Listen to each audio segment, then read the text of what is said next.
When she says, I want a divorce, most men hear the end. But what if those words aren't the period at the end of the sentence? What if they're the question mark she's too afraid to ask? Today, I'm going to show you how to tell the difference between a woman who's done and a woman who's desperately hoping you'll finally hear what she's been trying to say all along. And look, I get it. She said the words, I want a divorce. Maybe she said them once. Maybe she said them 3 times. And every time, it feels like a knife twisting deeper and deeper. You've been walking on eggshells, sleeping in a separate room maybe, living like strangers under the same roof, and you're in your head. You're already planning for the worst. Lawyers, custody schedules, explaining to your kids why daddy doesn't live here anymore. But here's what most men miss, and it's costing them their marriage. Most women don't say, I want a divorce because they're done. They say it because they've run out of ways to say, I need you to lead differently. Hey, I'm Noah Allen, and I help high-achieving men save their marriages using the heroic husband method, even when she's emotionally shut down or ready to walk out the door. And today, I'm going to walk you through the 3 signs that tell you whether she's truly done or if this is her last attempt to get through to you. Because the difference between those 2 things isn't just important, it's everything. So let's dive in. Now, here's the first sign she's not actually done. She's still fighting with you, okay? Now, I'm always going to say this, okay? And I don't want you to take this any negative. If you don't hear any of these signs, just know these are common signs of self-preservation. Normally during this time, women are actually trying to protect their nervous system because they don't want their feminine damaged anymore. So they flip into their masculine. Remember, self-preservation has 3: fight, flight, or freeze. So when I go through this, if you don't hear anything, don't be like, oh my God, no, I said it's not here, I'm going to give up. No, just know that even if she's completely shut down, doesn't talk to you and avoids you, that is freeze and that is flight. All right, so let's get back. Now, I know this sounds backwards, and you're probably thinking, Noah, she's still yelling at me. She's frustrated. She slams the door last night. How is that a good sign? Here's why. Anger is engagement. Silence is the real danger. But like I said, self-preservation. Okay, that just means she's a little further along. When a woman is truly done, I mean like done, she stops caring what you do entirely because she can't anymore. She doesn't argue. She doesn't get frustrated. She just checks out. She becomes polite, distant, cold.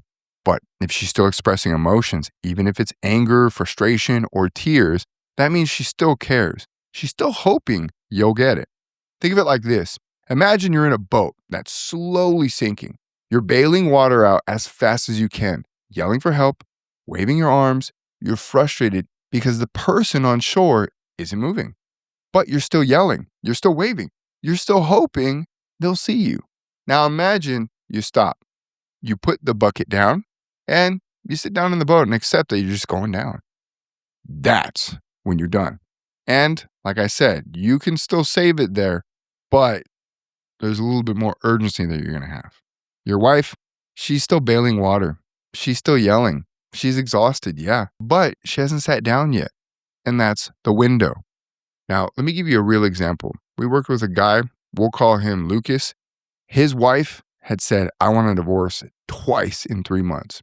She was sleeping in the guest room, barely talking to him, and Lucas was convinced it was over. But here's what I noticed. She was still texting him during the day. So that means access was open. Short, clip messages, but still there. She was still asking about his work, still reminding him about their son's soccer game. She wasn't detached. She was testing to see if he'd step up, testing to see if he'd lead, testing to see if he'd finally stop reacting and start responding. And when Lucas started applying what I talk about and what I teach you, within 2 weeks, she was back in their bedroom. Within a month, she was laughing again. Why? Because she wasn't done. She was desperate for him to prove he could be the man that she needed. Here's what to look for.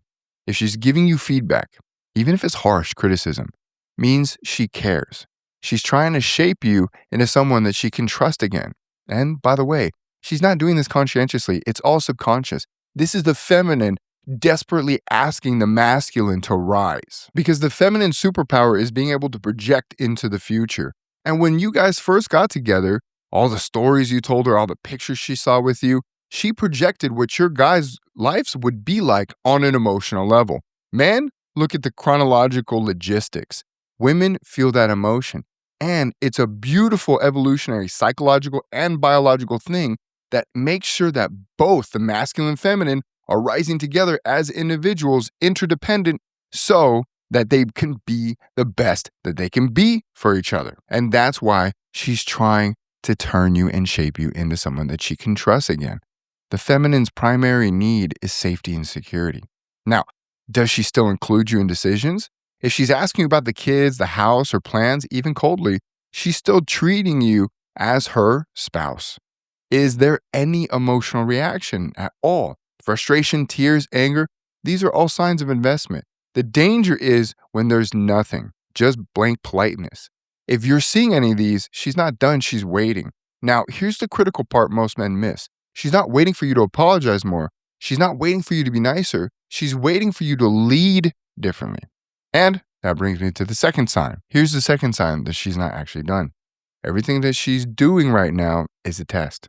Now, I don't mean she's sitting there with a clipboard grading you, but unconsciously, like I talked about, she's watching everything that you do. How you respond when she's cold, how you handle her pulling away, whether you're chasing her or you're leading yourself. And here's what most men do wrong. They fail every single test. Right. Let's say that she says, I need space. Most men hear that and panic. They start texting her constantly, asking if she's okay, trying to fix things, apologizing for things that they didn't even do. They think that they're showing care, but what she sees is weakness, desperation, and a man who's reacting, not leading. So that flips you in the feminine polarity and flips her into the masculine polarity. We don't want that. Now imagine a different response. You hear, I need space, and you say, okay, I respect that. Then you give her space, not as punishment, not with resentment, but because you're strong enough to let her breathe without falling apart. You focus on yourself. You work out. You handle kids. You show up calm, grounded, and steady. What happens? Well, she notices because suddenly you're not collapsing under pressure. You're not chasing. You're not weak. You're leading. And that's when she's begging. That's what she's been begging for all along. Now, if you're watching this and you're thinking, Noah, this makes sense, but I don't know if I can do this on my own. I get it. That's exactly why I built the Heroic Husband Method. It's a step-by-step system that shows you exactly what to say, what to do, and how to lead, even when she's emotionally shut down or ready to walk out. If you want help applying this to your specific situation, I'm offering a free 30-minute strategy call where we'll map out exactly what you need to do next. That link is in the description below. Book your call and let's figure out if your marriage is salvageable. And if so, exactly how to save it. All right, let's keep going. Here's what that test actually looks like. It could be the cold shoulder test. She pulls away emotionally or physically. She's watching to see if you'll chase her or if you'll lead with confidence. The I don't care test. She acts indifferent about plans, decisions, or your effort. She's testing if you'll still lead or if you'll crumble without her validation. The criticism test. She picks apart what you do or don't do. She's not trying to tear you down. She's trying to see if you'll stand firm or collapse under pressure. Now, here's the key. Every test has the same answer: calm, grounded leadership. Not defensive, not begging, not anger, just steady, consistent action that proves you're the man that she can trust again. Look, I'll give you another example. I worked with a client, we'll call him Henry, okay, whose wife couldn't even look at him during dinner. Stone cold, silent treatment for days. And Henry's instinct was apologize, try to talk it out, ask what he did wrong. But that's exactly what she expected. And that's what he's been doing for months. And it wasn't working. So I told him, tomorrow night, make dinner, set the table, put her plate down without asking for permission, sit down, eat calmly, and don't react to her silence. Just be present. He did it. She didn't say a word. But the next night, she sat down at the table without being asked. The night after that, she asked him how his day was. Why? Because he stopped reacting. He started leading. And she felt safe enough to re-engage. That's the power of passing the tests. Now, here's the thing. You can't fake these. She'll see right through if you're just performing leadership while secretly panicking inside. That's why the third sign is the most important. Now, here's one of the most critical signs that she's done. She's watching to see if you'll actually change, not just promise to. Because here's the truth. She hears your promises before. She's heard them. She's heard, I'll do better. She's heard, I'll change. She's heard, oh, just give me another chance. And nothing happened. So now words mean nothing to her. The only thing that matters is behavior, consistent, visible, undeniable behavior that proves you're different. Think of it like this. Imagine you hired a contractor to fix your roof. He shows up, promises he'll do great work, gives you a quote, then leaves. A week later, the roof's still leaking. He shows up again. Sorry, I'll fix it this time. Another week, still leaking. How many times does he get to promise before you stop believing him and call someone else and ask for your money back if you put down a deposit? That's where your wife is right now. She doesn't care what you promise. She cares what you do every single day without her asking, without her reminding you. Now, let's say that she's been telling you for months that you don't help enough with the kids. You apologize. You can promise to do better. You can even have a heartfelt conversation about how you'll change. Like every guy wants to. But if she wakes up tomorrow and the lunches are already packed and the backpacks are by the door and you're calmly helping your son tie his shoes, that's proof. That's behavioral change. And that's what builds trust. Here's what she needs to see. You leading without being asked. She shouldn't remind you that you need to step up. Just do it. You staying calm under pressure when she's cold, frustrated, or testing you. You don't react emotionally. You stay grounded. You taking care of yourself. She needs to see that you're not falling apart without her validation. You're working out, handling responsibilities, showing up as a strong man. Too many men are in survival mode. Survival mode is when you're desperately trying to cling onto something that's lesser than.